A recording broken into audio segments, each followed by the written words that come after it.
رب اشرح لي صدري ويسر لي أمري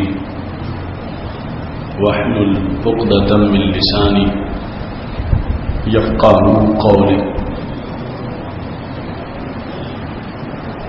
الحمد لله خالق السراج الوهاج والصلاة والسلام على حبيبه صاحب الإسراء والمعراج وعلى آله وأصحابه أجمعين. أما بعد فأعوذ بالله من الشيطان الرجيم. بسم الله الرحمن الرحيم. سبحان الذي أسرى بعبده ليلا من المسجد الحرام إلى المسجد الأقصى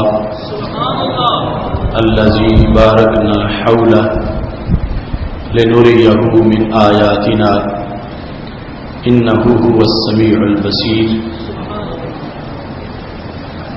صدق الله العظيم وصدق رسوله النبي الكريم الأمين. إن الله وملائكته يصلون على النبي يا أيها الذين آمنوا صلوا عليه وسلموا تسليما. والصلاة والسلام عليك يا سيدي يا رسول الله وعلى آلك وأصحابك يا حبيب الله. مولاي صل وسلم دائما أبدا على حبيبك خير الخلق كلهم منزه عن شريك في محاسنه فجوهر الحسن فيه غير. وأما نواله وتم برهانه وعظم شانه وجل ذکرہ وعز اسمہ کی حمد و ثنا اور حضور سرور کائنات مفخر موجودات زینت بزم کائنات دستگیر جہاں غم گسار زماں سید سربراں حامی بے کساں قائد المرسلین خاتم النبیین احمد مجتبیٰ جناب محمد مصطفیٰ صلی اللہ علیہ وآلہ وصحبہ وبارک وسلم کے دربار گہر بار میں ہدیہ درود و سلام عرض کرنے کے بعد نہایت ہی معزز و محتشم سامعین حضرات، رب ذوالجلال کے فضل اور توفیق سے آج خطبہ جمعۃ المبارک میں ہماری گفتگو کا موضوع ہے سفر معراج، ایک انوکھا سفر. میری دعا ہے خالق کائنات جل جلالہ ہم سب کو قرآن و سنت کا فہم عطا فرمائے اور قرآن و سنت کے ابلاغ و تبلیغ اور اس پر عمل کی توفیق عطا فرمائے.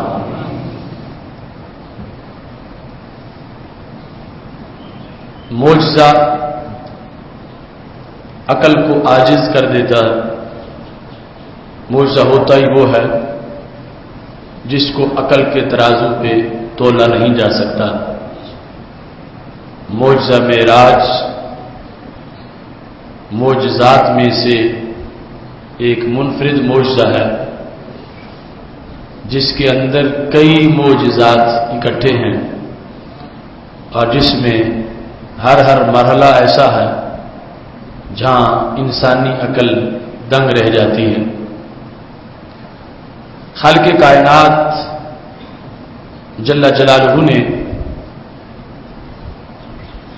سید عالم نور مجسم شفیع معظم صلی اللہ علیہ وسلم کو اپنے ہاں عرش پہ بلایا اور یہ سب کچھ رب ذوالجلال کے علم ازلی میں موجود تھا. سید عالم نور مجسم شفیع معظم صلی اللہ علیہ وسلم کو اس نہایت ہی منفرد اور اہم ملاقات کی خبر اسی وقت دی گئی کہ جب آپ صلی اللہ علیہ وسلم کو عرش پہ بلانا رب ذوالجلال کو مطلوب تھا. حضرت موسیٰ علیہ السلام کو خالق کائنات جل جلالہ نے طور پر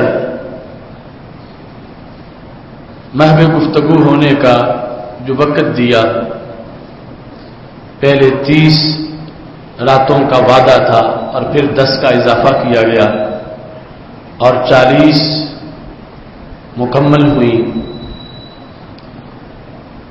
ادھر صورتحال اس طرح کی تھی کہ رب ذوالجلال نے حضرت جبریل علیہ السلام کو اسی رات بھیجا جس رات اپنے محبوب صلی اللہ علیہ وسلم کو اپنے ہاں عرش پہ بلانے کا فیصلہ رب ذوالجلال نے ازل سے کیا ہوا تھا. اور پھر حضرت جبریل علیہ السلام آئے تو آنے کا انداز بھی منفرد تھا. رسول اللہ صلی اللہ علیہ وسلم جہاں آرام فرماتے، آپ صلی اللہ علیہ وسلم ارشاد فرماتے ہیں فَفُرِجَ سَقْفُ بَيْتِي، میرے گھر کی چھت کو اکھاڑا گیا اور جبریل علیہ السلام وہاں سے داخل ہوئے. حالانکہ قرآن مجید برہان رشید میں موجود ہے وَأْتُوا الْبُيُوتَ مِنْ أَبْوَابِهَا، کہ گھروں کو آتے وقت دروازوں سے آ.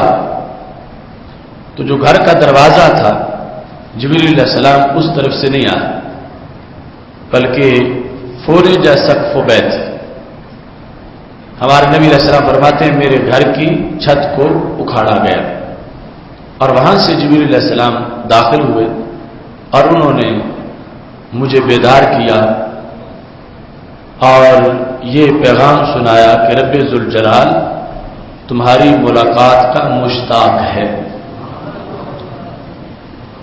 اس سلسلہ میں پہلے سے اس رات کے بارے میں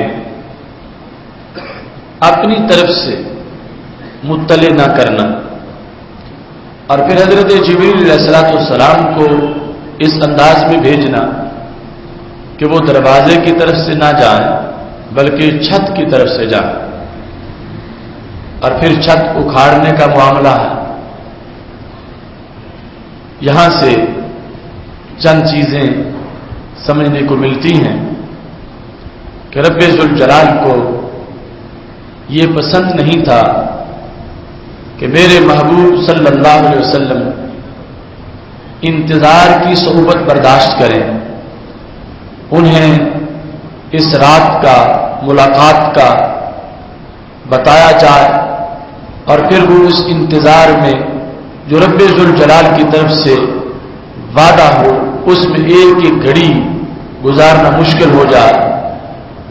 اللہ کی عطا سے اگرچہ وہ سب کچھ جانتے ہیں مگر خاص ملاقات کے خاص وقت کا اہتمام رب ذوالجلال نے یوں نہیں کیا کہ پہلے سندیشہ بھیجا جاتا، عین اس رات میں بھی یوں بھیجا گیا کہ دروازے پر دستک ہوتی اور وہاں سے حضرت جبریل علیہ السلام داخل ہوتے اور پھر آ کر رب ذوالجلال کا پیغام پہنچاتے اور یہ ساری صورتحال بھی طویل قرار پاتی. خالق کائنات جل جلالہ نے انہیں عرش سے سدرہ سے یوں بھیجا کہ براہ راست اترنا ہی اس جگہ پہ ہوا جو چھت تھی رسول اللہ صلی اللہ علیہ وسلم کے مکان کی جہاں اس رات کو آرام فرما رہے تھے، اور اس چھت سے فوراً حضرت جبریل علیہ السلام اندر داخل ہوئے. اور اکھاڑنے کا یہ مطلب نہیں ہے کہ جس طرح دنیا میں کسی کی چھت کو اکھاڑا جاتا ہے اور زور زور سے ہتھوڑے چلائے جائیں یا آلات کے ساتھ اس چھت کو توڑا جائے، ایسا تو رسول اللہ صلی اللہ علیہ وسلم کے آرام میں خل ڈالنے کے مترادف ہو جاتا. ہرگز ایسا نہیں تھا. محدثین لکھتے ہیں اصل میں چھت سے ان کا داخل ہونا اور فوراً چھت کا پھر بند ہو جانا کہ جس طرح پہلے تھی ویسے ہی لوٹ کے ہو گئی، یعنی دراڑ بھی محسوس نہیں ہوئی کہ یہاں سے یہ چھت اس میں شگاف ہوا ہے اور کوئی پیکر اندر داخل ہوا ہے اور پھر چھت جو ہے اس کو جوڑا گیا ہے، ایسا نشان بھی باقی نہیں تھا۔ تو یہ واضح کر دیا گیا سید عالم نور مجسم شفیع معظم صلی اللہ علیہ وسلم کے لیے کہ جبریل علیہ السلام کی یہ آمد باقی تمام آمدوں سے مختلف ہے۔ اس میں رب ذوالجلال کی طرف سے آتے وقت چھت کا جو انداز تھا اس میں ہی واضح کر دیا گیا کہ اگر چھت یوں خود بخود کھل جاتی ہے اور خود بخود بند ہو جاتی ہے اور اس کے بعد اس کا کوئی نشان بھی نہیں بچتا، تو وہ جو شک صدر کا مرحلہ آنے والا تھا اس کا پس منظر پہلے ہی دکھا دیا گیا کہ جیسے اس چھت کا خود بخود کھل جانا اور خود بخود بند ہو جانا اور اس کے بعد کسی نشان کا باقی نہ ہونا یہ تمہاری آنکھوں کے سامنے ہے۔ تو محبوب جس وقت شک صدر کا معاملہ ہوگا اس کے اندر بھی رب ذوالجلال کی عظمتیں، حکمتیں اور قدرتیں ظاہر ہوگی اور کوئی ایسا معاملہ پیش نہیں آئے گا جیسے دوسرے لوگوں کی اجسام کے ساتھ پیش آتا ہے۔ تو سید عالم نور مجسم شفیع معظم صلی اللہ علیہ وسلم کا دروازہ چھوڑ کے جبریل کا چھت کی طرف سے آنا، چھت میں شگاف ہونا اور پھر اس کا فوراً صحیح ہو جانا، اس میں دو باتوں کی طرف جو اشارہ تھا وہ واضح کر دیا گیا۔ ایک تو شک صدر سے پہلے اس حقیقت کو واضح کیا گیا کہ رب ذوالجلال کے لحاظ سے کوئی چیز بعید نہیں ہے کہ وہ آلات اور ہتھیاروں کے بغیر سب کچھ ہو جائے اور اس کے بعد وہ صحیح بھی ہو جائے اور کوئی نشان نہ بچے۔ اور دوسرا یہ ہے کہ آنا حضرت جبریل علیہ السلام کا اس بار جو تھا وہ اتنا اچانک تھا تاکہ کسی لحاظ سے بھی سید عالم نور مجسم شفیع معظم صلی اللہ علیہ وسلم کو کوئی انتظار کی صحبت نہ اٹھانی پڑے، بلکہ رب ذوالجلال کی طرف سے دفعتاً وہ پیغام پہنچے اور دفعتاً رسول اللہ صلی اللہ علیہ وسلم اس کی مسرت کو محسوس کریں۔ اس کی تیاری کے لحاظ سے جو شک صدر کا معاملہ ہے، نبی اکرم نور مجسم شفیع معظم صلی اللہ علیہ وسلم کا متعدد بار شک صدر ہوا اور ہر بار شک صدر اعلیٰ حکمتوں کے پیش نظر تھا۔ شک صدر یعنی سینہ مبارک کا چاک ہونا، دل مبارک کا باہر نکالنا، اور پھر اس موقع پر بطور خاص ذکر ہے کہ سونے کا ایک تھال لایا گیا، اس میں دل مبارک کو رکھا گیا اور زمزم سے دھویا گیا اور پھر مزید علوم و حکمت سے اس کو بھر دیا گیا۔ یہ ساری باتیں ہمارے آقا علیہ الصلوۃ والسلام کے اس عظیم منصب کو ثابت کرنے کے لیے ہیں کہ پاک محبوب علیہ الصلوۃ والسلام کی ذات اور عام لوگوں کے اجسام میں بڑا فرق ہے۔ عام لوگوں کے جسموں کی حیات تب ہے کہ جب دل جسم کے اندر ہے، اور ان کا جسم ایسا ہے کہ دل جسم سے باہر بھی چلا جائے پھر بھی وہ حیات برقرار رہتی ہے اور پھر بھی وہ تعلق ختم نہیں ہوتا۔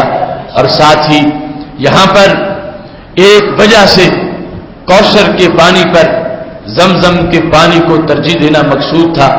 کوثر کو یہ حیثیت میسر نہیں ہے کہ اس سے رسول اللہ صلی اللہ علیہ وسلم کے دل مبارک کو غسل دیا گیا ہو، اور زمزم کو یہ حیثیت میسر ہے کہ نبی اکرم نور مجسم شفیع معظم صلی اللہ علیہ وسلم کے دل مبارک کو اس سے غسل دیا گیا۔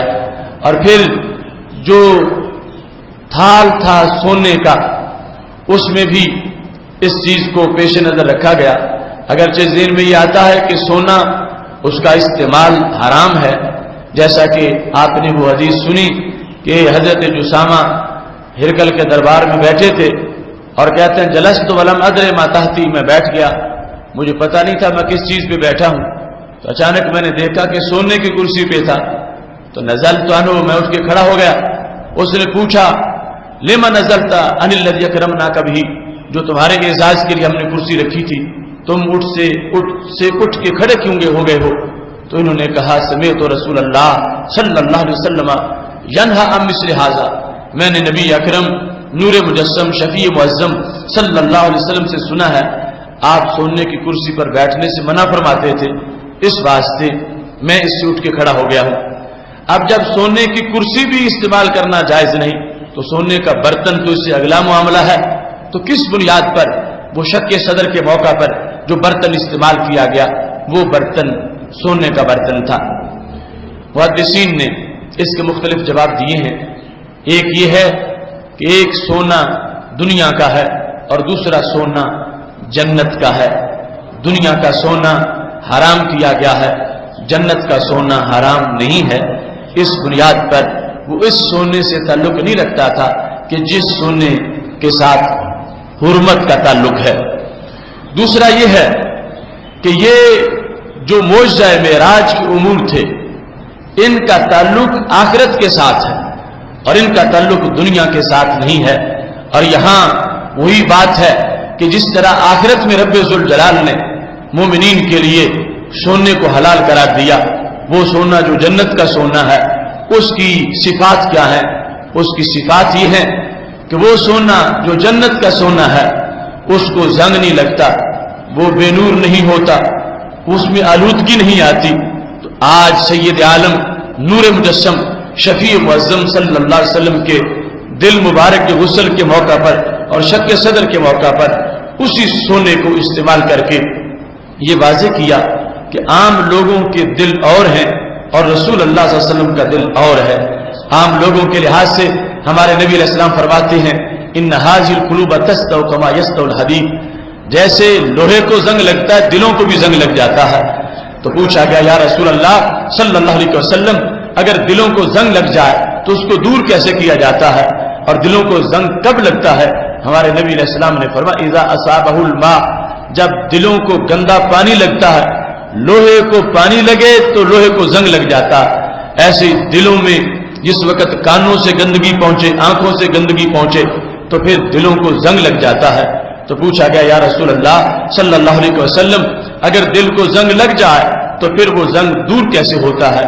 تو ہمارے نبی علیہ الصلوۃ والسلام نے فرمایا کثرت ذکر الموت و تلاوت القرآن، موت کو کثرت سے یاد رکھنا اور تلاوت قرآن مجید کرتے رہنے سے دل کا رنگ زنگ دور ہو جاتا ہے اور دل ہر آلودگی سے صاف ہو جاتا ہے۔ اب یہاں یہ واضح کر دیا گیا کہ جس وقت جس دل پہ قرآن اترا نہیں ہے لیکن وہ بندہ زبان سے تلاوت کرتا ہے، اس تلاوت کی وجہ سے اگر دل زنگ آلود ہو چکا ہو تو پھر بھی آلودگی دور ہو جاتی ہے اور دل کے اندر نور بھر جاتا ہے۔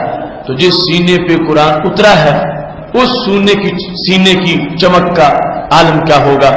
اس بنیاد پر وہاں جو سونا تھا وہ بھی جنتی تھا اور ایسا کہ جس کو زنگ لگتا ہی نہیں، تاکہ اس دل کے اہتمام کے لیے کہ جو دل دوسروں کا بھی زنگ اتارتا ہے، شق صدر کے موقع پر وہ چیز استعمال کی گئی کہ جس میں زنگ کا کوئی احتمال نہیں ہے۔ اور سید عالم نور مجسم شفیع معظم صلی اللہ علیہ وسلم کے دل کا یہ انداز قرآن مجید برہان رشید میں کس قدر واضح ہے۔ خالق کائنات جل جلالہ آپ کی جلوہ گری کا ذکر کرتے ہوئے لقد من اللہ علی المؤمنین اذ بعث فیہم رسولا، یہ ارشاد فرماتا ہے کہ رب ذوالجلال نے مومنین میں اپنے عظیم رسول کو بھیجا۔ وہ کرتے کیا ہے؟ یتلو علیہم آیاتہ ویزکیہم، وہ قرآن پڑھتے جاتے ہیں اور دل دھوتے جاتے ہیں۔ تو اس بنیاد پر آج کچھ لوگوں کا جو وام ہے کہ وہ شق صدر کا اس لیے انکار کرتے ہیں کہ شق صدر مانا جائے تو پھر یہ ماننا پڑے گا کہ معاذ اللہ نبی علیہ السلام کے دل میں کوئی آلودگی تھی اور اسے دھو کے جدا کیا گیا، تو ہرگز ایسی بات نہیں ہے۔ پاک محبوب علیہ الصلوۃ والسلام کے دل میں جتنا نور ہے اتنا کسی دل میں نور نہیں ہے۔ اس دل پہ قرآن نازل ہوا ہے اور اس دل کے نور سے آگے اوروں کو تزکیہ ملتا ہے۔ ان کی شان یہ ہے کہ اوروں کو بھی چمکاتے ہیں، ان کی شان یہ ہے کہ انہیں ساری کائنات کہتی ہے چمک تجھ سے پاتے ہیں سب پانے والے، میرا دل بھی چمکا دے چمکانے والے۔ یہ کوئی غسل آلودگی دور کرنے کے لیے نہیں دیا جا رہا تھا، یہ زمزم کو مرتبہ عطا کرنے کے لیے دیا جا رہا تھا، یہ کائنات میں حیات کا فلسفہ سمجھانے کے لیے کہ اور لوگوں کی حیات اور ہے اور ہمارے نبی علیہ السلام کی حیات اور ہے، اور لوگوں کی حیات جو ہے وہ دل اندر بدن میں ہو تو پھر برقرار رہتی ہے. یہ حیات وہ ہے کہ اگر دل بدن سے نکل جائے تو پھر بھی برقرار رہتی ہے. اور پھر جو تھال بھر کے حکمت اور ایمان کا اور مزید عظمتوں کا لایا گیا، اس سے یہ پیش نظر تھا کہ کچھ چیزیں ایسی ہیں علوم کے لحاظ سے کہ جس میں باقی لوگ اور رسول اللہ صلی اللہ علیہ وسلم مشترک ہیں. مثلا حواس خمسہ ہمارے بھی ہیں، حواس خمسہ ہمارے نبی علیہ السلام کے بھی ہیں، اگرچہ طاقت میں فرق بہت زیادہ ہے. ہمیں قریب قریب سے سنائی دیتا ہے، انہیں دور دور سے بھی سنائی دیتا ہے. ہمیں دیکھیں تو تھوڑا نظر آتا ہے، ایک حد تک نظر آتا ہے. وہ فرش پہ ہوں تو انہیں عرش تک نظر آتا ہے. ہم مکھی کا پر دیکھیں تو اس پر میں ہمیں کچھ نظر نہیں آتا، وہ دیکھیں تو وہ کہتے ہیں کہ اس مکھی کے ایک پر میں وبا کے جراثیم ہیں، دوسرے میں شفا کے جراثیم ہیں. اور اس وقت نہ کوئی اجزا ہے نہ کوئی لیبارٹری ہے، سب کچھ آنکھ کو نظر آتا ہے. ہم صرف اپنی زبان سے چکھتے ہیں، ہماری زبانوں کے ٹیسٹ بڈز صرف ذائقہ بتاتے ہیں کہ کھانا کیسا ہے، یہ کھانا میٹھا ہے، کڑوا ہے، ترش ہے، کیسا ہے. ہمارے نبی علیہ السلام کی قوت ذائقہ صرف یہی نہیں بیان کرتی، یہ بھی بتاتی ہے کہ جس بکری کا گوشت ہے اس کو ذبح کرنے سے پہلے مالک سے اجازت لی گئی تھی یا اجازت کے بغیر ہی ذبح کر دیا گیا ہے. آپ کی زبان کے ساتھ مس ہونے والی چیز کا انداز یہ ہے کہ ایک عورت مدینہ شریف میں وہ ایک غیر ذمہ دار عورت تھی اور اس کے کردار پر لوگوں کو شک تھا. اس نے رسول اللہ صلی اللہ علیہ وسلم کھانا کھا رہے تھے تو کہا محبوب میں لقمہ وہ مانگتی ہوں جو آپ کے منہ میں موجود ہے، جس کے ساتھ آپ کا لعاب لگ چکا ہے. وہ لقمہ سرکار نے نکال کے اس کو دے دیا، اس نے کھایا. اہل مدینہ کہتے ہیں وہ لقمہ جب اس کے پیٹ میں پہنچا تو مدینہ شریف میں حیا کے لحاظ سے اس عورت کا پہلا نمبر بن چکا تھا. تو یہ تو طاقتیں اگرچہ حواس میں ویسے بھی فرق بہت ہے، لیکن حواس کا اشتراک ضرور تھا کہ ایک ہمارے کان ہیں، ایک ہمارے نبی علیہ السلام کے کان ہیں. ہمیں بھی کانوں سے علم آتا ہے، انہیں بھی کانوں سے علم آتا ہے. ہمیں بھی آنکھوں سے علم آتا ہے، انہیں بھی آنکھوں سے علم آتا ہے. ہمیں بھی قوت ذائقہ سے علم آتا ہے، انہیں بھی. ہم سونگے تو ہمیں بھی علم آتا ہے، انہیں بھی. اور ہم چھومیں تو ہمیں بھی علم آتا ہے، انہیں بھی. اگرچہ علم میں بڑا فرق ہے، ہماری آنکھیں محدود دیکھتی ہیں، ان کی آنکھیں بہت دور تک دیکھتی ہیں، لیکن اشتراک تھا کہ ذرائع جو ہمارے ہیں وہ ان کے بھی ہیں. اور اس کے علاوہ منفرد ذریعہ واحد کا ہے، اس کے علاوہ منفرد ذریعہ جو رب ذوالجلال نے اپنا دست قدرت ہمارے نبی علیہ السلام کے کندھوں کے درمیان رکھا اور علم سینے میں جمع ہو گیا. تو رب ذوالجلال ایک اور انفرادیت بھی عطا کرنا چاہتا تھا کہ ازل سے ابد تک کوئی اور سینہ ایسا نہیں ہے کہ جس سینے میں ان ذرائع کے علاوہ مجموعی طور پر علم کو بھر دیا گیا ہو. یہ وہ سینہ ہے کہ جس سینے کا شک صدر میں عروج کا یہ انداز ہے کہ رب ذوالجلال نے کمی ویسے بھی نہیں چھوڑی. حواس کے لحاظ سے بھی وہ ملتا ہے کہ جس کا ہم تصور نہیں کر سکتے. اس کے سوا بھی رب ذوالجلال نے ایسے علوم کے شعبات جو انفرادیت کے لحاظ سے آپ ہی کے ساتھ خاص ہیں اور کسی کا اس میں کوئی حصہ نہیں ہے، تھوڑا سا بھی کوئی تعلق نہیں ہے. میرے نبی علیہ الصلوۃ والسلام کے سینہ پر نور کے اندر ان علوم کو، حکم کو، حکمتوں کو جمع کر کے رب ذوالجلال نے واضح کیا کہ لوگوں تمہاری حیثیت اور ہے اور محبوب کی بشریت اور ہے. اس مقام پر سید عالم نور مجسم شفیع معظم صلی اللہ علیہ وسلم کو جو رب ذوالجلال نے اپنے ہاں عرش پہ بلایا تو آپ کے لیے سواری بھیجی، براق بھیجا. حالانکہ رب ذوالجلال قادر ہے طی مکان پر بھی طی زمان پر بھی کہ وہ سمیٹ دیتا زمین کو، آسمان کو زمین کے ساتھ لگا دیتا اور آسمانوں کے درمیانی فاصلے ان کو بھی سمیٹ دیتا. تو ایک پل سے پہلے رسول اللہ صلی اللہ علیہ وسلم ڈائریکٹ دار ام ہانی سے عرش تک پہنچ چکے ہوتے اور درمیان میں نہ براق کی ضرورت پڑتی، نہ رف کی، اور نہ ہی آسمان سے اجازت حضرت جبریل علیہ السلام کے جلوس، ان میں سے کچھ بھی نہ ہوتا. رب ذوالجلال تو قادر ہے، اس کا حکم اس کے سامنے کسی کی کوئی حیثیت نہیں ہے. آپ کے سامنے وہ مثال جب وہ شخص جس نے 99 قتل کیے ہوئے تھے توبہ کے لیے نکلا تھا، اس نے پوچھا تو کہا گیا اب تو اتنا بڑا مجرم ہے، تیری توبہ قبول نہیں ہوگی. اس نے اس شخص کو بھی قتل کر دیا، 100 پورے کر دیے. اب پھر اس کو توبہ کا شوق پیدا ہوا. کسی نے کہا فلاں بستی میں اللہ کا ایک بندہ ہے, وہاں تم چلے جاؤ, تمہارا مسئلہ حل ہو جائے گا. یہ گھر سے نکلا ہے اس ولی کی ملاقات کے لیے, توبہ کی تڑپ میں نکلا ہے. ابھی رستے میں تھا, تھوڑا سا سفر طے کیا تھا, تو کیا ہوا, موت کا وقت آ گیا, زمین پہ گر پڑا. اور پھر بھی شوق بڑا تھا ملاقات کا, اپنے آپ کو گھسیٹتا رہا سینے کے بل کہ میں کچھ تو قریب ہو جاؤں, مگر روح نکل گئی. اب وہاں پر فرشتے آ گئے, دونوں اطراف کے جنت والے بھی آ گئے اور جو جہنم پہ مامور ہیں وہ بھی آ گئے. سب کا جھگڑا ہو رہا تھا. جہنم والے فرشتے جو جہنم پر جن کی ڈیوٹی ہے وہ کہہ رہے تھے یہ ہمارا ہے, جہنمی ہے, کیونکہ ایک قتل ناحق بھی بڑا جرم ہوتا ہے اور اس نے تو 100 قتل کیے ہوئے ہیں. جنت والے کہتے تھے نہیں ہمارا ہے, چونکہ اعتبار آخری لمحات کا ہوتا ہے. تو آخرت اس کی محبت ولی کے زیر سایہ گزری ہے. آخرت میں توبہ کا شائق تھا, آخرت میں اللہ کے بندے کی طرف جا رہا تھا, اور جو رب کے بندے کی طرف جا رہا ہو وہ رب کی طرف ہی جا رہا ہوتا ہے. اس وجہ سے یہ تو رب کا مسافر تھا, ہم اس کو جنت میں لے جائیں. رب ذوالجلال سے رابطہ کیا گیا. تو خالق کائنات کا ایک اپنا نظام ہے. ویسے وہ آرڈر دے دے تو کون روکے اس کے حکم کو. وہ کہتا جنت والوں اس کو لے جاؤ تو پھر بھی بات مانی جاتی, کہتا جہنم والوں تم اس کو لے جاؤ پھر بھی بات مانی جاتی. لیکن اس کا بھی ایک نظام ہے. اس نے کہا کیسو ما بینہما, جہاں سے یہ چلا تھا جہاں فوت ہوا ہے اس سفر کی بھی پیمائش کرو, اور جہاں فوت ہوا ہے یہاں سے لے کر اس ولی کے گھر تک بھی پیمائش کر لو. اگر زیادہ سفر طے کر چکا تھا تو پھر جنتی ہے, اور اگر تھوڑا طے کیا تھا تو پھر جہنمی ہے. یہ حکم دیا ان کو, اور ساتھ حکم زمین کو بھی دیا. جو سفر تھا, جو زمین تھی اس کے گھر سے مرنے کی جگہ تک, اس زمین کو رب نے کہا تو پھیل جا, اور جو مرنے کی جگہ سے آگے تھی ولی کے گھر تک اس کو کہا تو سکڑ جا. اب یہ اللہ کی اپنی قدرتیں ہیں, اپنی حکمتیں ہیں. ڈائریکٹ بھی حکم دے سکتا تھا مگر نظام عدل بنا رکھا ہے. ان کو کہا تم اپنے تقاضے پورے کر لو, اور اپنی مرضی جو ہے اس کے مطابق زمین کو آرڈر دے دیا. اب جو سفر اس نے طے کیا تھا تھوڑا تھا, لیکن رب نے زمین کو کہا تو پھیل جا. اب پیمائش کرنے والوں نے تو زمین کی پیمائش کرنی ہے, انہیں یہ نہیں پتا کہ یہ پھیل چکی ہے یا سکڑ چکی ہے. اگلی کو کہا تو سکڑ جا, پہلی کو کہا تو پھیل جا. اب پیمائش کی گئی تو وہ شخص اس نے جتنا سفر باقی تھا اس کے مقابلے میں ایک بالشت زائد سفر طے کر لیا ہوا تھا. اور زائد بنا تب ہے جب زمین پھیلی ہے.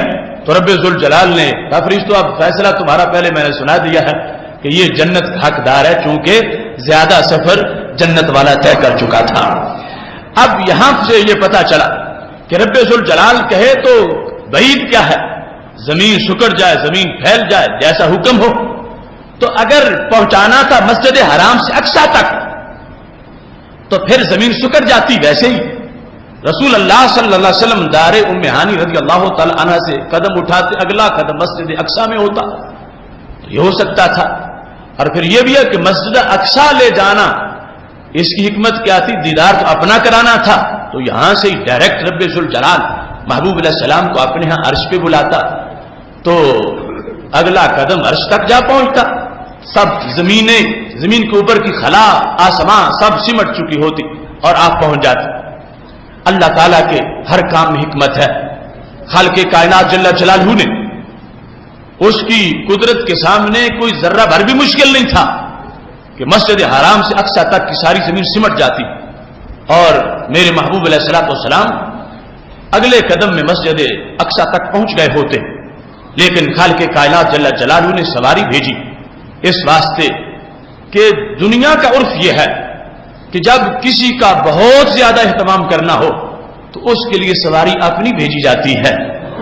اس کے لیے سواری بھیج کر بھی اس کی ویلیو کا اظہار کیا جاتا ہے. دنیا کو بتایا جاتا ہے کہ جنہیں ہم بلا رہے ہیں ان کا شوق اتنا ہے, ہمیں پیار اتنا ہے کہ ہم ان کی سواری کا بھی انتظار نہیں کریں گے, ہم ان کو اپنی سواری پہ بلائیں گے. تو خالق کائنات جل جلالہ نے وہ سواری بھیجی جو عام سواریوں سے کتنی تیز تھی, اسے بھیج کر, حالانکہ اس سواری کی سپیڈ سے بھی رب کا امر تو تیز ترین ہے, وہ سب کچھ وہاں ہو جاتا, لیکن خالق کائنات جل جلالہ نے براق کو بھیج کر سید عالم نور مجسم شفیع معظم صلی اللہ علیہ وسلم کو براق پر بٹھا کر یہ واضح کر دیا اپنا جانا اور ہے اور ان کا لے جانا اور ہے. یہ لے جانے کا جو انداز تھا، پیغام بھی بھیجا حضرت جبریل علیہ السلام کو بھیج کر، تاکہ وہ فرق پتا چلے جو حضرت موسیٰ علیہ السلام کی التجا تھی، اور یہ پتا چلے کہ جو رب ذوالجلال یہاں خود بلا رہا ہے. اور اس انداز میں اقبال نے یہ کہا تھا، تو بر نخل کلیم میں بے محابہ شعلہ میں ریزی و بر شم یتیم صورت پروانہ میں آئی. اے اللہ تیری عجیب قدرتیں ہیں کہ کلیم کے نخل پر تو بجلیاں برسا دی، و بر شم یتیم صورت پروانہ میں آئی. یہ یہاں انداز اور طرح کا ہے، خود بلایا ہے. اللہ تعالیٰ کے لحاظ سے حالت منتظرہ نہیں ہے، لیکن اس نے اپنے پیار کو ظاہر کیا اور بلایا ہے، اور پھر یہ سواری بھیجی ہے. بیک وقت طیّ زمان ہو جاتا وہ بھی تھا، لیکن طیّ زمان پر سیر کا لفظ تو نہ بولا جاتا. مراد ہے آیات دکھانا، مراد ہے سیر کرانا. اور سیر کس انداز میں ہوئی؟ گزرتے گزرتے وہ جگہ بھی آئی جب حضرت جبریل علیہ السلام کہنے لگے، کیونکہ وہ بھی براق پہ ساتھ سوار تھے.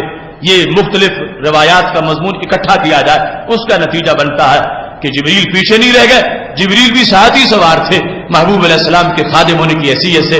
جب مقام آیا کہا محبوب یہاں اترو اور نفل پڑھو. نفل پڑھے تو تعارف کیا کروایا، محبوب اس جگہ کو یثرب کہا جاتا ہے. جہاں بعد میں پہنچنا تھا وہاں پہلے نفل ادا کر دیے، برکتیں وہاں تک پہنچی، اور پھر ایک سفید مقام آیا، کہا محبوب یہاں بھی نفل پڑھو. تو پوچھا گیا یہ کون سی جگہ ہے؟ تو کہا یہ مدین ہے. اس کے بعد مقام آ گیا، نفل پڑھے گا یہ بیت اللحم ہے. اس کی تاریخی حیثیت کیا ہے؟ کہ ہے سو وہ لیدہ عیسیٰ علیہ السلام. یہ خاص جگہ ہے، یہ جگہ ولادت پیغمبر ہے، یہ رب کے نبی کی ولادت گاہ ہے، یہاں ان کی ولادت ہوئی تھی. تو یہ چیزیں آیات میں شمار کی گئی کہ دنیا والوں کو پتہ چل جائے کہ انبیاء علیہ السلام کے ساتھ جو چیزیں منسوب ہوتی ہیں رب ذوالجلال ان کو بھی اپنی آیات سے تعبیر فرماتا ہے. بلکہ پورے کا پورا سفر جس میں قلب مبارک کا دھونا زمزم کے ساتھ اور پھر بھیجنا براق کو، اور پھر یہ سارے احوال وَمَن يُعَظِّمْ شَعَائِرَ اللَّهِ، اس کو شاعر اللہ کی تعظیم کا انداز ظاہر کیا گیا، اور پھر قیامت تک کے لیے اس تعظیم کو لوگوں کے لحاظ سے تقوی قلوب بتایا گیا. سید عالم نور مجسم شفیع معظم صلی اللہ علیہ وسلم مسجد اقصی میں پہنچے اور انبیاء علیہ السلام کو جماعت کرائی. یہاں یہ بات بھی پیش نظر ہے کہ یہ انوکھا سفر جس میں مسجد سے مسجد کا سفر ہے اور پھر آگے رب ذوالجلال کی طرف سفر ہے. رب ذوالجلال چاہتا تو ہمارے آقا علیہ الصلوۃ والسلام کو مسجد حرام سے اپنے پاس براہ راست یعنی سیدھا بلا لیتا، لیکن مسجد اقصی لے جانے کا بھی فلسفہ تھا، مسجد اقصی پہنچانے کا بھی فلسفہ تھا کہ یہ وہ جگہ ہے جہاں حشر بپا ہوگا، یہ وہ جگہ ہے جہاں ساری امتیں اکٹھی ہوں گی، اور حشر کے دن کی اور لاکھیاں معروف ہیں، حشر کے دن کی سختیاں قرآن و سنت میں مذکور ہیں. تو رب ذوالجلال کو منظور تھا کہ جس میدان میں محبوب کی ساری امت اکٹھی ہوگی اس میدان کو محبوب کے قدموں کے بوسے لینے کا شرف حاصل ہو جائے، تاکہ قیامت کے دن محبوب کے غلاموں کے لیے اس میدان میں اور حیثیت ہو، عام لوگوں کے لحاظ سے اور حیثیت ہو. اور پھر وہاں پہنچ کر وہ مسجد اقصی انبیاء کرام علیہ السلام وہاں جمع ہیں، ان کو جماعت ہمارے آقا علیہ الصلوۃ والسلام نے کروائی ہے. اور یہ نماز اقصی کا جو سر تھا وہ ظاہر کر دیا گیا کہ اول و آخر کا مطلب واضح ہو جا کہ جو پہلے آئے تھے سلطنت کر چکے تھے اور ان کو بڑے بڑے مقامات دیے گئے تھے، لیکن جب نماز میں جماعت کرانے کا موقع آیا ہے سارے پیچھے کھڑے ہیں اور ہمارے نبی علیہ السلام تمام کو جماعت کروا رہے ہیں. محتشم سامعین حضرات،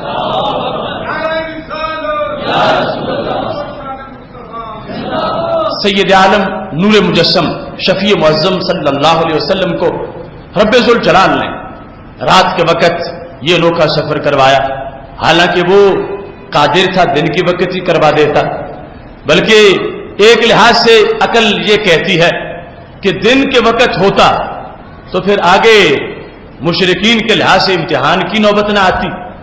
سارے دیکھتے دن کا وقت ہے اور رسول اللہ صلی اللہ علیہ وسلم براق پہ بیٹھے ہیں اور براق جا رہا ہے اور نبی اکرم نور مجسم شفیع معظم صلی اللہ علیہ وسلم بڑی تیزی سے اقصیٰ جا رہے ہیں اور پھر وہاں رب کے ساتھ دیدار اور ملاقات کا یہ سارا مرحلہ.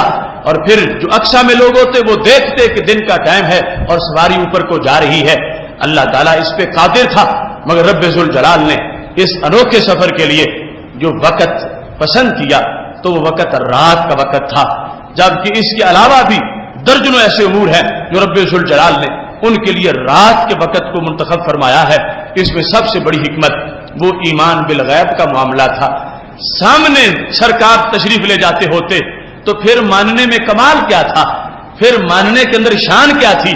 پھر تو آنکھ دیکھ رہی ہے کہ سرکار جا رہے ہیں, پھر آزمائش کے تقاضے پورے نہ ہوتے رب ذوالجلال اس معجزہ کی بنیاد پر کسی کو صدیق بنانا چاہتا تھا اور اس معجزے کی بنیاد پر کسی کی دوسری حیثیت کو واضح کرنا چاہتا تھا. اگر دن کا سامنے کا معاملہ ہوتا تو پھر یہ رویت آزمائش نہ بنتی, یہ رویت ایمان والوں اور منکروں کے درمیان ایک حد فاصل قرار نہ پاتی. رب ذوالجلال نے رات کے وقت معراج کرائی ہے اور وہ جب سب سوئے ہوئے ہیں اور پھر اس کے بعد جب امتحان ہوا ہے تو کسی نے حضرت صدیق اکبر رضی اللہ تعالیٰ عنہ سے پوچھا, اگر کوئی یہ کہے کہ میں رات کے مختصر سے وقت میں مسجد حرام سے چلا ہوں, مسجد اقصیٰ گیا ہوں اور وہاں سے پھر آسمانوں تک اور وہاں سے پھر سارے آسمانوں کو کراس کر کے پھر اللہ کا دیدار بھی کیا ہے اور پھر میں واپس آیا ہوں, میں نے جنت و دوزخ کا مشاہدہ بھی کیا ہے اور رات کا بالکل مختصر وقت گزرا ہے, کنڈی ہل رہی تھی, بستر گرم تھا, میں واپس بھی آ گیا ہوں. تو حضرت صدیق اکبر رضی اللہ تعالیٰ عنہ کہنے لگے اتنا لمبا سفر اور اتنا تھوڑا وقت ایسا تو نہیں ہو سکتا. تو کہنے والے نے کہا وہ تمہارے دوست, تمہارے محبوب, تمہارے نبی حضرت محمد مصطفیٰ صلی اللہ علیہ وسلم وہ کہتے ہیں کہ میں گیا ہوں. تو کہنے لگے اگر وہ فرماتے ہیں تو ان کے لحاظ سے تو اس سے بڑی شان ماننے کو بھی تیار ہے. تم نے پہلے سوال کسی اور کے لحاظ سے کیا, اوروں کا معاملہ اور ہے, میرے نبی علیہ السلام کا معاملہ اور ہے.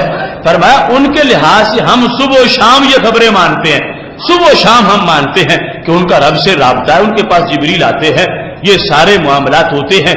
لہذا کسی اور کی بات کرتے ہو تو پھر تو بعید ہے, اگر میرے محبوب صلی اللہ علیہ وسلم کی بات کرتے ہو تو پھر بعید نہیں ہے. اب آزمائش کا مسئلہ تھا, اگر سامنے کی بات ہوتی تو پھر اس معجزے کے لحاظ سے آزمائش نہ ہوتی.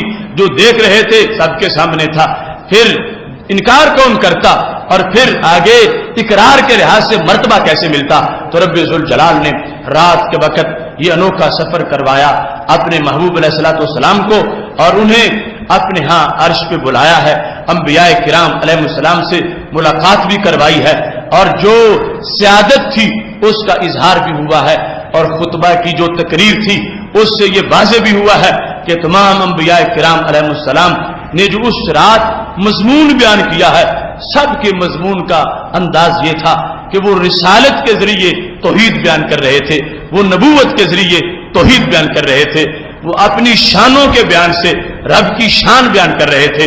حضرت ابراہیم علیہ السلام نارے نمرود کے گلزار ہونے کی وجہ سے رب کی توحید بیان کر رہے تھے.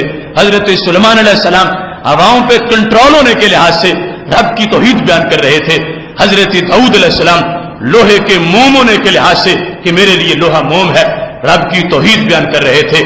یہ حضرت موسیٰ علیہ السلام طور پہ ہم کلام ہونے کے لحاظ سے رب کی توحید بیان کر رہے تھے. حضرت عیسیٰ علیہ السلام اپنے وصف مردوں کو زندہ کرنے کے لحاظ سے رب کی توحید بیان کر رہے تھے. جب یہ سب مضمون بیان کر چکے تو معراج کی رات ہمارے آقا صلی اللہ علیہ وسلم نے سب کے انداز کو سراہا, سب کے انداز کی تصدیق کی کہ یوں ہی ہونا چاہیے کہ رب کی شانیں یوں پہچانی جاتی ہیں کہ اس نے اپنے بندوں کو کتنی شانیں عطا فرمائی ہیں. لیکن سب پر اپنی تقریر کا ایک جملہ غالب کر دیا. فرمایا تم توحید کے جس مضمون کو بیان کرتے ہوئے اپنی اپنی شانوں کا حوالہ دے رہے تھے, کلکم اسنا علی ربہ انی مسنن علی ربی, تم نے اپنے رب کی تعریف کی ہے, اب میں اپنے رب کی تعریف کرتا ہوں. یہ کہہ کے میں اپنے رب کی تعریف کرتا ہوں مطلب کیا تھا, رب تو وہی ایک ہے لیکن دیکھنا مجھے میرے رب نے کیا شانیں دی ہیں اور میں کتنے زبردست انداز میں توحید بیان کر سکتا ہوں. فرمایا الحمدللہ الذی ارسلنی رحمۃ للعالمین. ساری تعریفیں اس خدا کی ہیں جس خدا نے مجھے سارے جہانوں کی رحمت بنایا. اس بنیاد پر سید عالم نور مجسم شفیع معظم صلی اللہ علیہ وسلم کا انداز سب پہ غالب قرار پایا.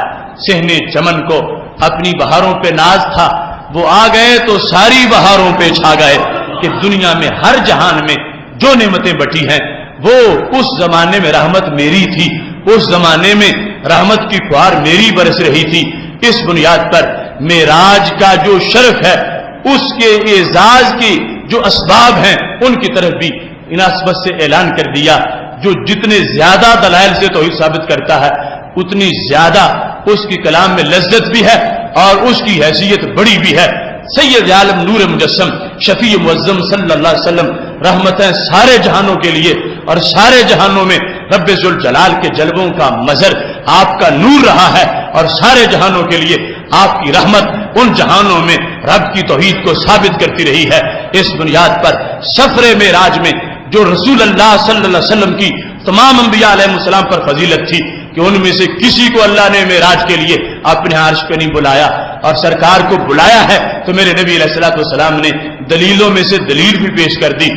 تمہیں بہت کچھ ملا مگر وہ اپنے اپنے زمانے سے تعلق رکھتا تھا. مجھے میرے رب نے یہ شان دی ہے کہ تمہارے زمانوں میں بھی جو کچھ بٹتا رہا ہے وہ بھی حقیقت میں میری ہی رحمت کا زمانہ. محتشم سامعین حضرات، سید عالم نور مجسم شفیع معظم صلی اللہ علیہ وسلم کا مرتبہ و مقام صرف اس ایک سفر کے لحاظ سے کتنا عظیم ہے، کتنا اہم ہے. جس وقت ایک انسان اپنے کسی محبوب سے ملاقات کے لیے نکلتا ہے، وہ مختصر سا سفر اس کے لیے لذتوں بھرا ہے، اور جتنا طویل ہے وہ بھی اسے کوئی محسوس نہیں ہوتا، جتنا سخت ہو وہ بھی اسے محسوس نہیں ہوتا. اس واسطے کہ جس ملاقات کے لیے جا رہا ہے وہ ملاقات اس کے لیے ہر تلخی کو اس کے لیے حلاوت میں بدل دیتی ہے. اور یہ سفر جو اس کو رستے میں جو وقت گزرتا ہے یہ بھی مٹھاس میں اس کا گزر جاتا ہے. کوئی اپنے شیخ کامل سے مل رہا ہے، ملاقات کے لیے جا رہا ہے، کوئی کسی عظیم روحانی ہستی کے پاس جاتا ہے، رستے کی ساری مصیبتیں اس کے لیے چاشنی میں بدل جاتی ہیں. اب دیکھو رب ذوالجلال کی ذات سے بڑی کوئی ذات نہیں ہے، اور اس ذات کے ساتھ جو ہمارے نبی علیہ السلام کا پیار ہے اس سے بڑا کوئی پیار نہیں ہے.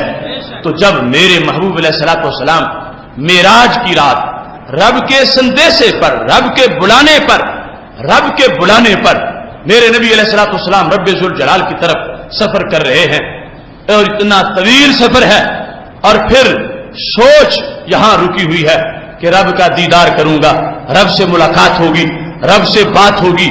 رب ذوالجلال کا جو تصور کر کے زمین پہ بیٹھتا ہے اس کی شان کتنی عظیم ہوتی ہے. رب ذوالجلال فرماتا ہے فاذکرونی اذکرکم واشکروا لی. تم میرا ذکر کرو میں تمہارا چرچا کر دوں گا، تم مجھے یاد کرو میں تمہارا چرچا کروں گا. یہ شخص زمین پہ بیٹھا ہے، وہاں بیٹھ کے رب ذوالجلال کا چرچا کرتا ہے. اللہ تعالی حریم قدس میں اس کا ذکر کرتا ہے. اگرچہ یہ شخص عام سا ہے، اس کی کوئی بڑی حیثیت نہیں ہے، لیکن رب پھر بھی ریسپانس دیتا ہے، اللہ پھر بھی جواب دیتا ہے، اللہ تعالیٰ پھر بھی نوازتا ہے، اور پھر بھی خالق کائنات جل جلالہ اس کی اس ادا کو اپنے دربار میں قبول کرتا ہے.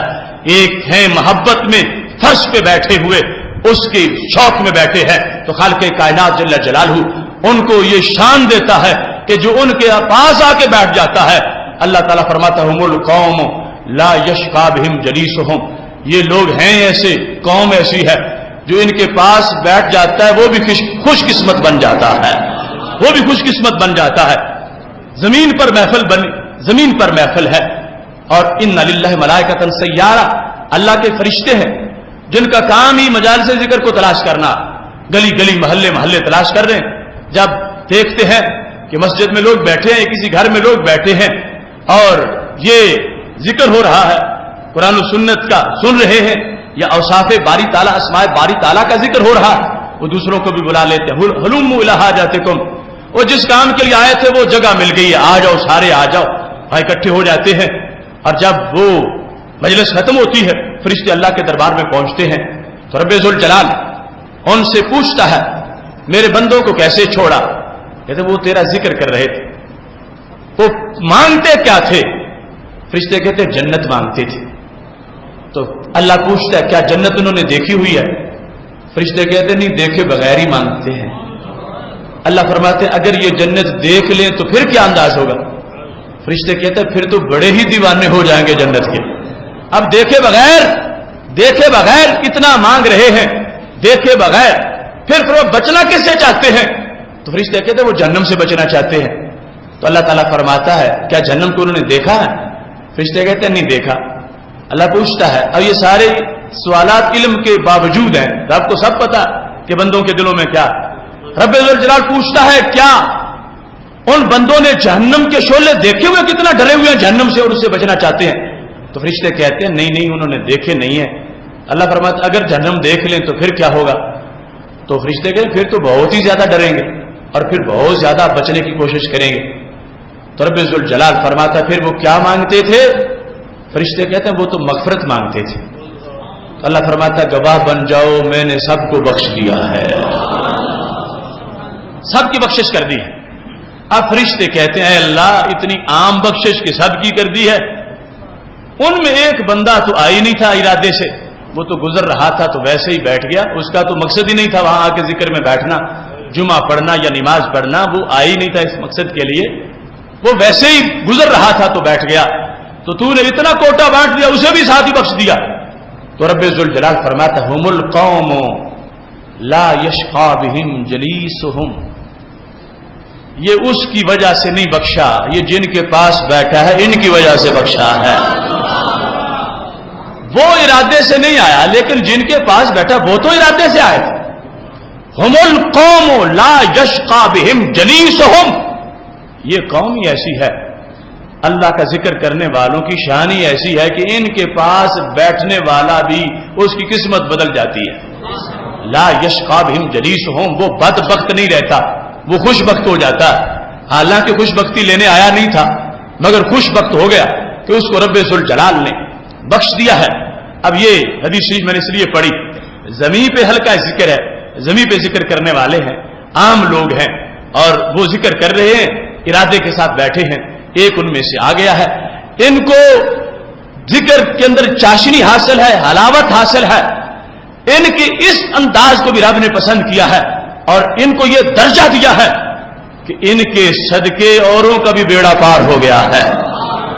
ان کی وجہ سے لا یشقی بہم کی الفاظ ہیں، جو آیا ہے اس کی طرف میں نے نظر کرم نہیں کی، جو بیٹھے تھے میں نے ان کے صدقے اس کو بخش دیا ہے، ان کی وجہ سے کیا ہے۔ اب دیکھو میرے محبوب علیہ الصلوۃ والسلام جس حلقہ ذکر کی طرف جا رہے ہیں وہ فرش پہ نہیں، وہ عرش پہ ہے۔ جب رب ذوالجلال کے سامنے جا کر خالق کائنات کی تسبیح کریں گے اور اللہ تعالی سلام کہے گا اور ملاقات ہوگی، اور یہ فرش نہیں یہ عرش، یہ کوئی 4 قدم چل کے جانے کی بات نہیں، یہ کروڑ کلومیٹر طے کر کے رب ذوالجلال کی طرف جانے کی بات ہے۔ اور پھر چاہت ہر مرلے میں، ہر سیکنڈ کے اندر رب کی محبت، ہر سیکنڈ کے اندر رب ذوالجلال کا پیار جو زمین میں شوق رکھ کے حلقہ ذکر میں آتا ہے، اس کا مقام یہ ہے کہ اس کے صدقے اوروں کی مشکلیں حل ہو جاتی ہیں، اس کے ذریعے اوروں کے غم غلط ہو جاتے ہیں، اس کے ذریعے اور بدبخت ہوں تو خوش بخت بن جاتے ہیں۔ جو چند قدم چل کے ذکر خدا کے لیے اگرچہ عین ملاقات کے لیے نہیں آئے، شوق خدا میں ذکر خدا کے لیے آ بیٹھے ہیں، ان کو یہ شان مل گئی ہے تو جا رہے ہیں جو رب ذوالجلال کی ذات کی طرف اور خالق کائنات کی ملاقات کی طرف، تو رب ذوالجلال نے انہیں رحمتوں کا کتنا بڑا کوٹا عطا فرمایا ہوگا۔ کتنی گندی سوچ ہے وہ جو کہیں کہ وہ کچھ دے نہیں سکتے، کچھ کر نہیں سکتے، معاذ اللہ ان کا کوئی فائدہ نہیں ہے۔ حدیث صحیح یہ بیان کر رہی ہے ہم القوم لا یشقی بہم جلیسہم، جو چل کے دنیا میں 4 قدم بیٹھ گئے ذکر کے لیے، ان کے نور سے وہ گناہگار بخشا گیا، ان کی وجہ سے وہ جو ساتھ بیٹھا تھا فوار اس پہ بھی پڑ گئی ہے، دل اس کا بھی دھل گیا ہے، بخشش اس کی بھی ہو گئی ہے۔ تو سید عالم نور مجسم شفیع معظم صلی اللہ علیہ وسلم رب ذوالجلال کی محبت میں سفر کر کے کہاں سے کہاں تک پہنچے، اور پھر وہاں لامکان کے اندر خالق کائنات جل جلالہ کا دیدار کیا۔ یہ جو جلوے پیکر پہ پڑے وہاں ان کی جو نوازشات ہیں وہ علیحدہ ہیں۔ جتنا سفر طے کیا رب کی محبت میں، جتنی منازل شوق طے کی، اور رب ذوالجلال کے قرب میں ہونے کی وجہ سے جو جلوے ہیں وہ علیحدہ بات ہے۔ قرب میں جانے کی وجہ سے سید عالم نور مجسم شفیع معظم صلی اللہ علیہ وسلم وہ ذاکر قرار پائے، وہ ذکر کرنے والے قرار پائے، حب الہی میں اس مقام پر وہ حیثیت والے قرار پائے کہ دنیا میں زمین پر بیٹھ کے ذکر کرنے والوں کے صدقے جو آیا تھا کسی اور ارادے سے، رب نے اس کی بگڑی بنا دی ہے کہ میں اس کو نہیں دیکھتا، جن کے پاس بیٹھا اس کو دیکھتا ہوں۔ اس بنیاد پر سید عالم نور مجسم شفیع معظم صلی اللہ علیہ وسلم کا رب ذوالجلال کے پاس جا کر فیض پانا، اس کی بنیاد پر امتی جو سرکار کا فائدہ مانتا ہے، سرکار کی شفاعت مانتا ہے، اور نبی اکرم نور مجسم شفیع معظم صلی اللہ علیہ وسلم کی طرف سے جو عطاؤں کا سلسلہ مانتا ہے، سرکار کے صدقے، سرکار کی وجہ سے، سرکار کی ویلیو جو رب ذوالجلال کے دربار میں ہے، اس کی وجہ سے امتی جو اپنے لیے رحمتیں مان رہا ہے، تو یہ قرآن و سنت کے مضمون کا منکر نہیں ہے، بلکہ قرآن و سنت کی تعلیمات کے زیر سایہ اپنا عقیدہ بنا بیٹھا ہے کہ مالک کونین ہیں، وہ پاس کچھ رکھتے نہیں، دو جہاں کی نعمتیں ہیں ان کے خالی ہاتھ میں۔ رب ذوالجلال کے دربار میں مقام ایسا ہے کہ ان کے صدقے رب ذوالجلال اوروں کی بھی بیڑے پار فرمانے والا ہے۔ سید عالم نور مجسم شفیع معظم صلی اللہ علیہ وسلم کے پیکرے پر نور پر جلوے رب ذوالجلال کی ذات کے پڑے، عرش پر مسلسل ان جلووں کو جذب کیا پورے بدن نے، ہر قوت نے، آنکھوں کی بینائی، کانوں کی سماعت، ہر قوت میں ترقی ہوئی، ہر قوت کے اندر اضافہ ہوا، اور یہ نقصان توحید خدا کا نہیں، یہ اظہار توحید خدا کا ہے۔ اب قرآن مجید میں ہے ایک ڈنڈا تھا، عصا، لکڑی حضرت موسیٰ علیہ السلام کی، اس نے کیا کیا تھا، وہ سانپ بن گئی تھی، اس نے جادوگروں کے سانپ ہڑپ کیے تھے، تو کیا اس سے جب بے جان چیز میں جان آئی تو شرک ہو گیا تھا؟ کیا اس سے اللہ کی توحید کو نقصان ہو گیا تھا کہ یہ بے جان چیز جان والی کیوں بن گئی ہے؟ نہیں، نقصان نہیں ہوا تھا، یہ تو توحید کا اظہار ہوا تھا کہ جس رب کے جلوے سے لکڑی میں جان آ جائے، اس رب کے جلوے سے بندے کو کیا کتنا مقام مل جائے گا، ولی کو کیا مل جائے گی حیثیت۔ اور طور پہ جلوہ آیا تھا، کوئی ڈنڈا عرش پہ تو نہیں گیا تھا، طور پہ جلوے سے یہ شان مل گئی تھی، تو میرے حضور طور پہ نہیں عرش پہ پہنچے ہیں، اور پھر پہلے بھی رب کا نور ہے، پہلے بھی جو کردار ہے، پہلے بھی جو برکات ہیں، ان کو کوئی توڑ نہیں سکتا، اور پھر اللہ کا نور مسلسل برستا رہا، اور یہ پیکر سیراب ہوتا رہا۔ اس بنیاد پر جو عظمتیں ہیں ان کے بارے میں یہی کہا جا سکتا ہے، بعد از خدا بزرگ توئی قصہ مختصر، یا رسول اللہ صلی اللہ علیہ وسلم اللہ دینے والا ہے، آپ لینے والے ہیں، اور دنیا کی کوئی طاقت تول نہیں سکتی۔ یہ انوکھا سفر، اس کے خد و خال کے لحاظ سے چند باتیں آپ کے سامنے بیان کی۔ ہمارا ادارہ صراط مستقیم کا جو تعلیمی سلسلہ ہے، اس وقت پورے ملک میں اکثر مقامات پر شارٹ کورسز فہم دین جاری ہیں۔ صرف لاہور کے اندر 40 جگہ پہ فہم دین کورسز لڑکوں کو، طالبات کو یہ گرمیوں کی چھٹیوں کے اندر کروائے جا رہے ہیں، لیکن ایک ہمارا کورس ہے جو 9 سال پر محیط ہے، اور آج کے حالات میں 9 سال پڑھنا یہ ایک بہت معنی رکھتا ہے کہ والدین کسی کو کہیں کہ تو 9 سال دین پڑھتا، پھر اس کو صرف خرچہ دینا تو دور کی بات ہے، اس کو گھر سے چھٹی دینا بھی بڑا مسئلہ ہے۔ تو اللہ کے فضل سے ادارہ صراط مستقیم کا یہ محاذ جہاں 9 سال پڑھا کے عالم بنا کے پھر ملت کے بچوں کو سپرد کر دیا جاتا ہے، اس کے لحاظ سے ہمارا تیسرا بیچ فارغ التحصیل ہونے والا ہے، اور وہ 2 جولائی کو انشاءاللہ ایوان اقبال لاہور میں ہفتے اتوار کی درمیانی رات بعد از نماز عشاء ختم بخاری شریف اور جلسہ دستار فضیلت کا اہتمام کیا گیا ہے، جس میں ان 40 علماء کرام کو جبے پہنائے جائیں گے، دستاریں باندھی جائیں گی کہ جنہوں نے سفر کیا گھر سے، ٹکڑے کھائے، اور آلودگی ماحول کی برداشت کی، مگر قرآن و سنت سے اپنے سینے بھرے اور عالم بنے۔ ان کے سروں پہ دستار سجانے کے لیے یہ ختم بخاری شریف کا پروگرام ادارہ صراط مستقیم کے زیر اہتمام ایوان اقبال لاہور میں ہو رہا ہے۔ وہاں پہلے ہمارا تحفظ ناموس رسالت سیمینار منعقد ہوا تھا، اب یہ ختم بخاری شریف کی تقریب ہے اور آخری حدیث بخاری شریف کی پڑھائی جائے گی۔ وہ جنہوں نے سارا سال پوری بخاری پڑھی، آپ کم از کم ان کے ساتھ آخری سبق میں تو ضرور شریک ہو جائیں۔ جنہوں نے 9 سال لگائے، آپ 4 گھنٹے تو ان کے ساتھ ضرور گزاریں۔ اس واسطے ایوان اقبال کے اس پروگرام کو، جو بڑا ہی میٹھا روحانی مقدس پروگرام ہے، قوم کے وہ بچے جو پڑھ کے عالم بنے ہیں ان کی حوصلہ افزائی کے لیے آپ وہاں ضرور تشریف لے جائیں، اپنے بچوں کو بھی ساتھ لے جائیں تاکہ انہیں بھی شوق پیدا ہو کہ ایسے لوگ آج بھی موجود ہیں کہ جو 9 سال گھروں سے دور رہتے ہیں اور دین پڑھتے ہیں، اور دین پڑھ کے پھر ساری زندگی دین پڑھانے کے لیے اپنے آپ کو وقف کر دیتے ہیں۔ اس سلسلہ میں ختم بخاری شریف اور جلسہ دستار فضیلت جو جامعہ جلالیہ رضویہ مظہر الاسلام داروغہ والا لاہور کا ہے اور ایوان اقبال میں پروگرام ہونے والا ہے، اس کے اشتہارات دعوت نامے قاری صاحب کے پاس موجود ہیں، اور آئندہ جو اس ہفتے کے بعد والا ہفتہ ہے اس کو وہ پروگرام ہے پوری تیاری کے ساتھ پہنچے، اپنے بچوں کا بھی ذہن بنائیں تاکہ یہ ملت کل اس پر جو مشکل وقت آنے والا ہے، آج اگر کوشش کریں گے تو پھر اس وقت کے لیے ہمارے پاس پونجی ہوگی، کیونکہ ایسا نہیں ہوتا کہ اینٹ اٹھائیں تو نیچے سے کوئی مفتی صاحب نکل آئے، کوئی قاضی صاحب، کوئی محقق، کوئی مدرس، کوئی فقیہ۔ اس کے لیے بہت لمبا جہد و کاوش کا جہان عبور کرنا پڑتا ہے۔ اس سلسلے میں آج اپنے دماغوں کو سمجھانے کی ضرورت ہے کہ فرشتے آ کے یہ کام نہیں کریں گے، ان کی ڈیوٹیاں رب نے یہ لگائی ہیں کہ جہاں پڑھنے والے ہوں فرشتے ان کا طواف کرتے ہیں۔ انسانوں میں کام انسانوں نے ہی کرنا ہے، اور یہ تب کریں گے جب ان کو آپ تیار کریں گے، ان کی حوصلہ افزائی کریں گے، اس شعبے کی طرف توجہ کریں گے۔ ہمارے پاس انڈسٹری نعت خانوں کی بہت ہے اور اس میں ہمارے پاس بڑی ورائٹی ہے، اور اس کے لحاظ سے ہمیں کسی طرح کی کوئی کمی نہیں ہے، اور میں تو چاہتا ہوں کہ ہر بندہ ہی نعت خواں ہو اور ہر بندے کو ہی نعت پڑھنی چاہیے، کیونکہ یہ اپنے دل کو اطمینان دینے کے لیے ہے۔ مگر فتویٰ کون دے گا؟ حلال حرام کون بیان کرے گا؟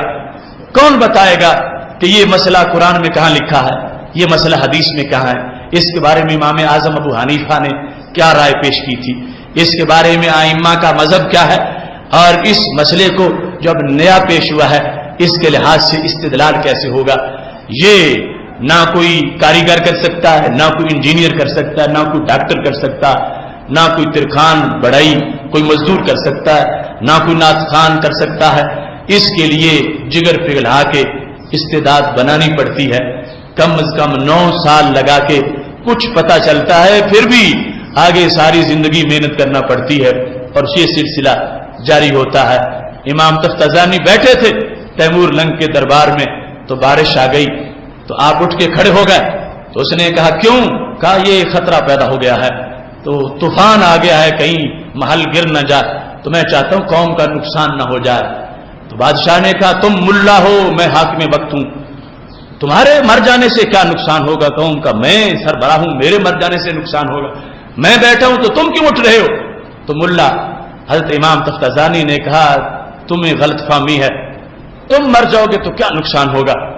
تمہاری سیٹ پر کرنے کے لیے سینکڑوں تیار ہوں گے، تو اس سے بڑا احمق تمہاری جگہ پہ بیٹھ جائے گا، اور جہاں میں بیٹھا ہوں یہاں بیٹھنے کے لیے کا کوئی 16 سال پڑے گا تو پھر امام تفتازانی بنے گا، اسے صبر آزما مرنوں سے گزرنا پڑے گا، راتوں کو مطالعہ کرنا پڑے گا، نیند چھوڑنی پڑے گی، جگر پگھلانا پڑے گا، استاذوں کی جھڑکیاں کھانی پڑیں گی، مطالعہ کرنا پڑے گا، پھر جا کے ایسی صلاحیت پیدا ہوگی۔